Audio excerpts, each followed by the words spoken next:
From 2015 to March 2019, almost 100 people and groups have been added to the state's consolidated list of terrorists whose attacks in local financial institutions were ordered to be frozen. The list, which includes 96 people and groups as of March 25, 2019, also orders local banks not to do any business with those people and entities. The latest addition to the list was Pakistan-based Tariq Group by a High Court order on March 25.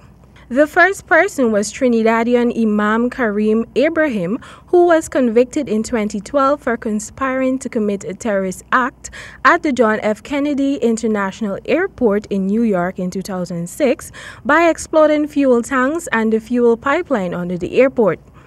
He was sentenced to life in prison by a U.S. district judge in 2012. Banks in Trinidad and Tobago are bound by Section 55(3) of the Proceeds of Crime Act, Chapter 1127, to report any suspicious financial transactions within 14 days of a transaction if they believe the funds used were the proceeds of a specified offense. Failure to do so can land bank staff in jail for 2 years and lead them to being fined $500,000 and summary conviction. If they are indicted and convicted, they can face a fine of $3 million and a 7-year jail sentence. But Jamaican money market brokers managing director and chief executive officer Nigel Romano told Guardian Media there is no set criteria for reporting a transaction, but rather certain red flags that bank employees must look for. Romano said large sums of cash are always a red flag, and if employees are suspicious and decide to report the transaction, there is a specific criterion which must be followed. According to Mr. Romano, the banks will be using a software that will flag any name from the consolidated list that appears in their system. Those lists are updated all the time, and the software is also updated immediately. So if somebody comes to open an account, the list will be checked and the software will flag them. Romano is also a director of the Bankers Association of Trinidad and Tobago. There is something fishy going on at gas stations around the country. Motor vehicle owners are complaining that the fuel imported and received at the pumps is of a substandard quality. Some claim that the fuel is linked to a high number of vehicles which have recently caught on fire.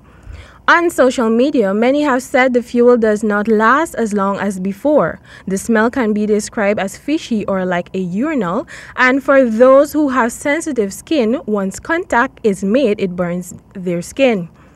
The Express visited several gas stations in South Trinidad on Friday and met with customers who all agreed that the foul smell in the fuel began approximately 2 months ago. An executive member of Oilfield Workers Trade Union said the union is getting complaints about fuels and will soon engage a third party to conduct an analysis of the fuel at the pumps.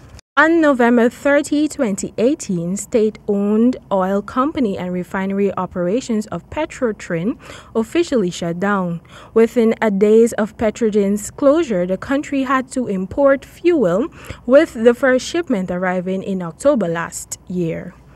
And finally, in Jamaica, Jamaica Observer reports that there are some conflicting reports coming out of Bahamas regarding the second concert in Buju Banton's Long Walk to Freedom tour, which was held at Thomas A. Robinson National Stadium in the capital, Nassau, on Saturday.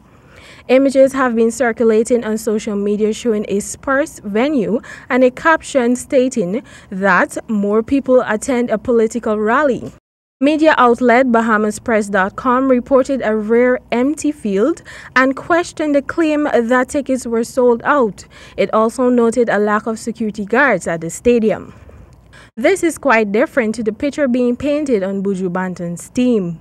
Afrobeat specialist Davido, American rap Kodak Black, and American Bahamian stand-up comedian singer Lil Duval were also billed for the show.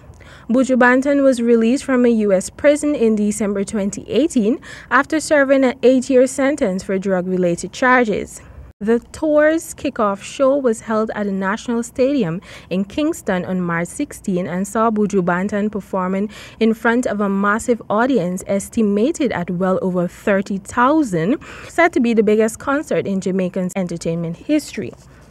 Other stops on the Long Walk to Freedom Tour are Port of Spain, Trinidad and Tobago on April 21, Barbados on April 27, during the Barbados Reggae Festival at Kensington Oval. On May 4, Buju Banton is expected to perform at Andre Canperveen Stadium in Suriname. 1 week later, May 11, he is scheduled to play Grenada.